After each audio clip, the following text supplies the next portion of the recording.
Hi student, आज हम लोग unregulating power supply and regulated power supply के बारे में आज हम लोग पढ़ेंगे। तो अनरेगुलेटेड पावर सप्लाई और रेगुलेटेड पावर सप्लाई होता क्या है, इसके बारे में हम लोग डिटेल में जानेंगे। ठीक है,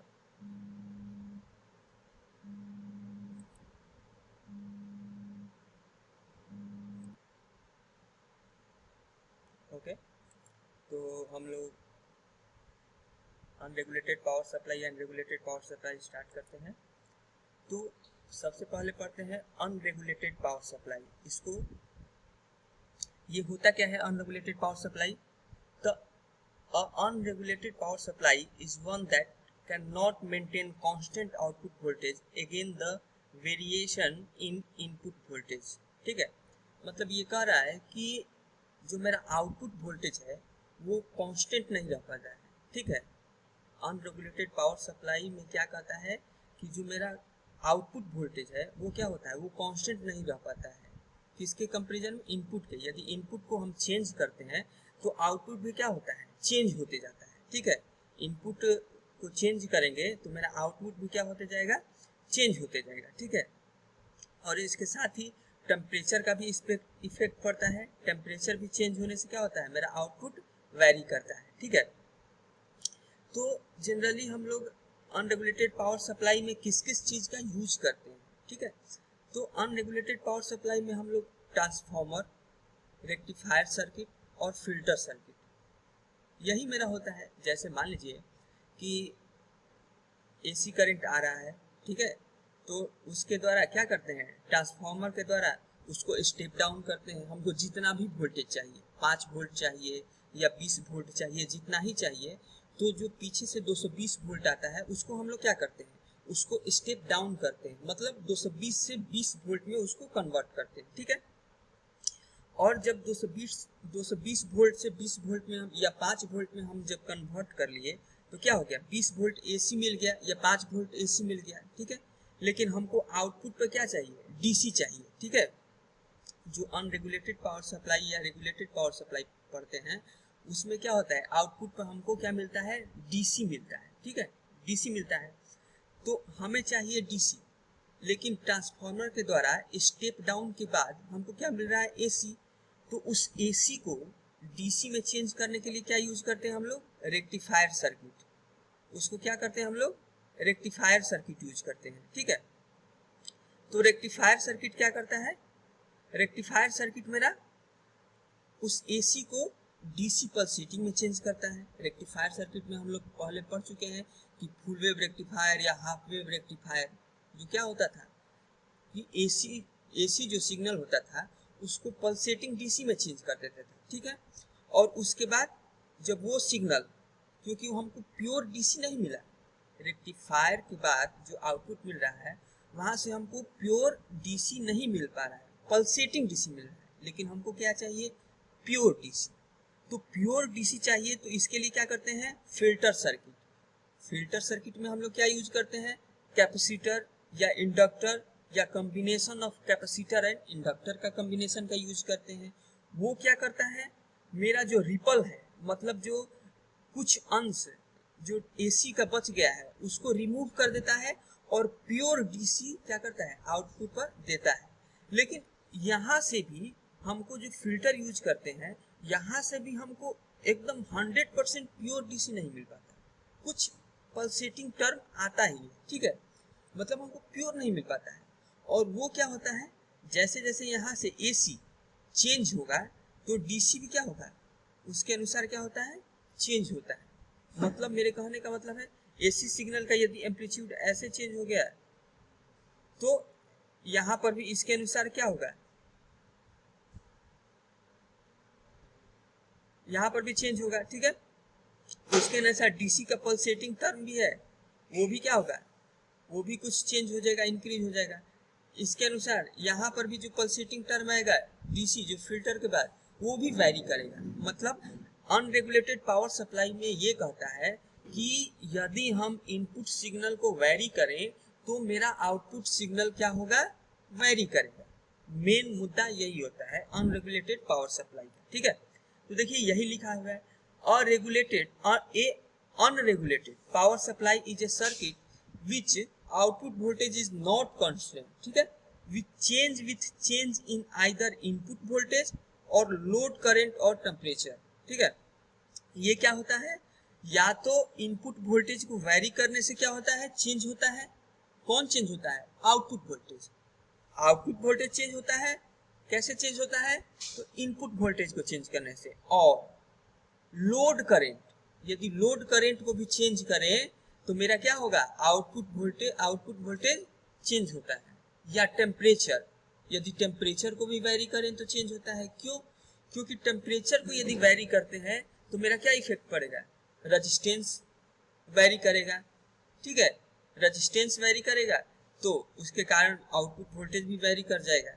मतलब कि आउटपुट वोल्टेज जो है वो किस पे डिपेंड कर रहा है, इनपुट वोल्टेज के वैरी करने से क्या हो जाएगा, आउटपुट वोल्टेज वैरी कर जाएगा, या लोड करंट को वैरी करेंगे तो लोड में क्या लगा रहेगा, लोड में कोई भी इंडक्टिव लोड हो या कैपेसिटिव लोड हो या रेजिस्टिव लोड हो, तो करंट को यदि वैरी करेंगे तो अपने आप क्या होगा, आउटपुट वोल्टेज चेंज होगा।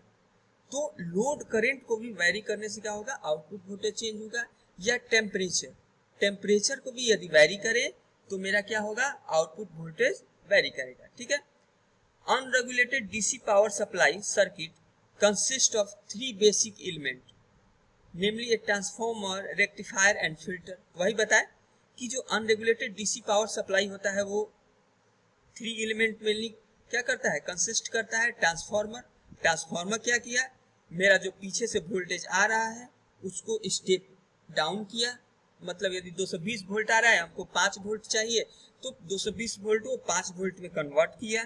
उसके बाद क्या है, रेक्टिफायर सर्किट क्या किया, उस 5 वोल्ट एसी को 5 volt DC, pulsating DC, 5 volt तो नहीं कहेंगे, पल्सेटिंग डीसी में क्या किया, वो कन्वर्ट किया, ठीक है, क्योंकि रेक्टिफायर का क्या होता है 2Vm/पाई एवरेज वोल्टेज होता है, ठीक है।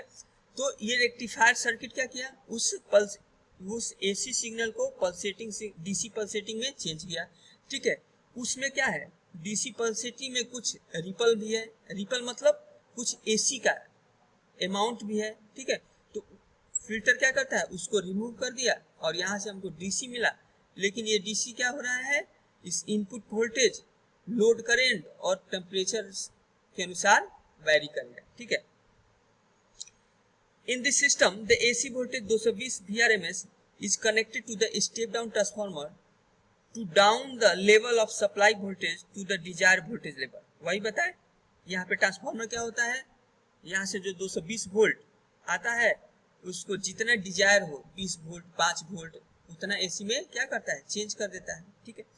A full wave rectifier is that convert the AC output voltage signal into pulsating DC signal and pass to filter circuit. वही ये क्या करेगा, यहाँ से रेक्टिफायर क्या किया, उसे डीसी पल्सेटिंग में चेंज कर दिया और उसके बाद फिल्टर से होते हुए पास करा दिया। The filter is used after the rectifier which eliminates some of the ripple from the rectifier output signal. ये क्या करेगा, फिल्टर क्या करता है, जो डीसी पल्सेटिंग है उसमें से कुछ रिपल को क्या करता है, रिमूव करता है, ठीक है। अब आते हैं regulated power supply. Regulated power supply क्या होता है, रेगुलेटेड पावर सप्लाई, अनरेगुलेटेड में क्या था कि जो आउटपुट वोल्टेज था वो वैरी कर रहा था, किसके अनुसार, इनपुट वोल्टेज को वैरी करने से, लोड करंट को वैरी करने से, टेम्परेचर को वैरी करने से, ठीक है। लेकिन रेगुलेटेड पावर सप्लाई क्या है, रेगुलेटेड पावर सप्लाई में आउटपुट वोल्टेज जो होता है वो कांस्टेंट होता है, आउटपुट वोल्टेज कांस्टेंट होता है, वो वैरी नहीं करता है, ठीक है। आउटपुट वोल्टेज क्या होता है, कांस्टेंट होता है, वो वैरी नहीं करता है, ठीक है। इसमें एक एक्स्ट्रा एलिमेंट का यूज होता है जिसको कहते हैं voltage regulator. Unregulated power supply में 3 एलिमेंट का यूज होता था, ट्रांसफार्मर, रेक्टिफायर, फिल्टर।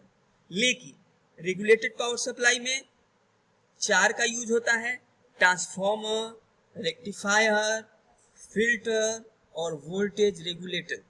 ठीक है, तो अब देखिए पहले एक बार इसको पढ़ते हैं। एक regulated power supply is one that maintain constant output voltage against the variation of input voltage, load current and temperature. मतलब ये क्या कह रहा है कि भैया आउटपुट वोल्टेज कांस्टेंट रहेगा, वेरी नहीं करेगा। यदि हम इनपुट वोल्टेज को, लोड करंट को, टेम्परेचर को वेरी करते हैं तो ये आउटपुट वोल्टेज जो है वो वेरी नहीं करेगा। ठीक है, ये क्या करता है, it produced the constant output voltage. ये क्या करता है, ये प्रोड्यूस करता है कांस्टेंट आउटपुट वोल्टेज को। Regulated power supply consist of 4 basic element, namely a transformer, rectifier, filter और वोल्टेज रेगुलेटर। ठीक है, अभी जो बताए ये 4 एलिमेंट, बेसिक एलिमेंट क्या करता है, कंसिस्ट करता है ट्रांसफॉर्मर, रेक्टिफायर, फिल्टर और वोल्टेज रेगुलेटर। ठीक है, ट्रांसफॉर्मर क्या करेगा, जो हाई वोल्टेज एसी सिग्नल है, मतलब 230 वोल्ट, 220 वोल्ट, उसको क्या करेगा, आपको डिजायर वोल्टेज में क्या करेगा, स्टेप डाउन करेगा। मतलब कि आपको कितना वोल्टेज चाहिए। यदि 230 वोल्ट है, हम चाहते हैं कि 20 वोल्ट चाहिए या 5 वोल्ट चाहिए, तो उस 230 वोल्ट को क्या करता है, 5 वोल्ट या मतलब जैसा ट्रांसफॉर्मर लगाएंगे 230 टू 5 वोल्ट वाला कन्वर्ट स्टेप डाउन वाला ट्रांसफॉर्मर लगाएंगे तो वो क्या करेगा, 230 को 5 वोल्ट में कन्वर्ट कर देगा। ठीक है, ये क्या करता है, नंबर ऑफ टर्न्स पे डिपेंड करता है। ये क्या करता है, number of turns per depend करता है। ठीक है, तो ये क्या करेगा, यदि डिजायर आउटपुट वोल्टेज में यहाँ पे हमको मिल जाएगा एसी। अब ये क्या होगा, एसी मेरा रेक्टिफायर से पास होगा, रेक्टिफायर सर्किट।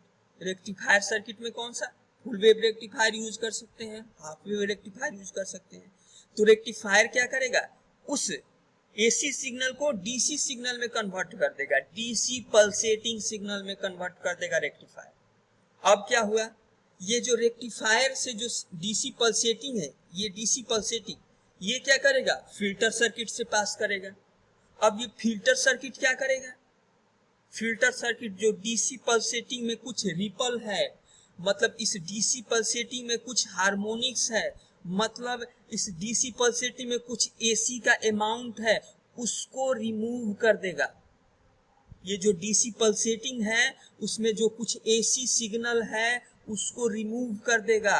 और ये फिल्टर सर्किट में क्या यूज होता है, इंडक्टर, कैपेसिटर, या इंडक्टर और कैपेसिटर कंबाइंड फॉर्म में यूज होते हैं, ताकि वो एसी सिग्नल को रिमूव कर दे।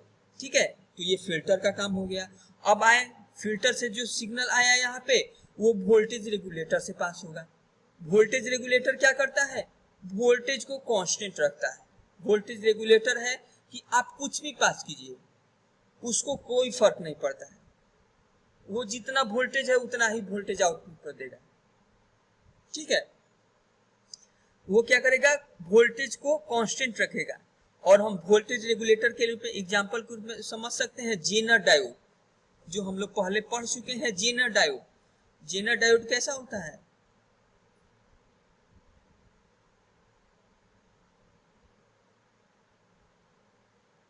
ये क्या होता है, जेनर डायोड।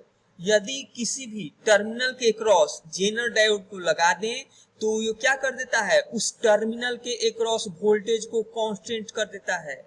जेनर डायोड का ये प्रॉपर्टी होता है, वो वोल्टेज रेगुलेटर जैसा वर्क करता है।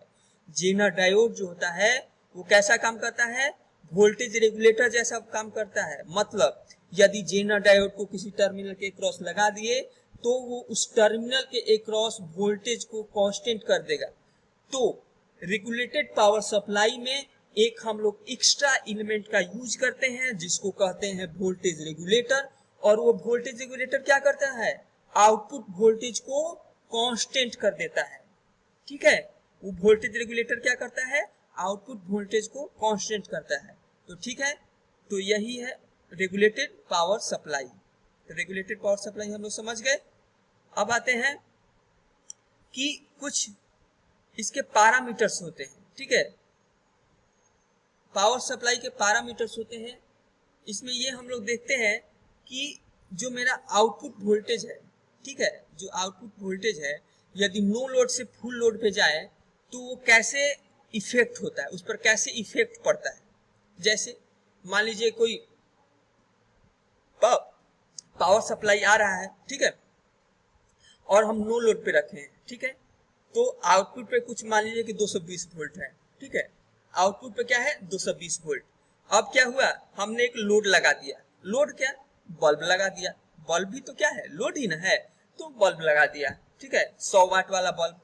तो हम क्या देखेंगे कि जो पहले आउटपुट पर 220 वोल्ट आ रहा था वो क्या हो जाता, कुछ वोल्टेज आउटपुट पर डिक्रीज कर जाता है, ठीक है, वोल्टेज मतलब डिक्रीज कर जाता है, ठीक है। तो वो क्या हुआ, वहां पे हमको तो चाहिए 220 वोल्ट, लेकिन आउटपुट पर हमको क्या लोड लगाने से क्या हुआ, 220 वोल्ट ना मिलके 200 वोल्ट पर मिल रहा है, मान लीजिए 200 वोल्ट मिल रहा है। तो उसको क्या कहते हैं, वही हम लोग क्या देखते हैं, लोड रेगुलेशन उसको कहते हैं।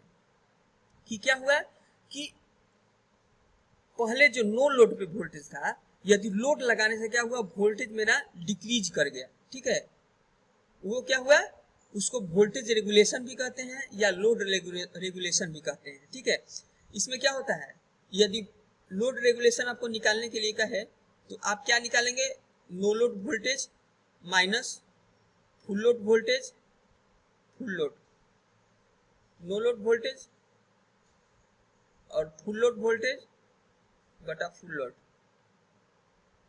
ये क्या है, फुल लोड वोल्टेज है, no load voltage minus full load by full load, ठीक है।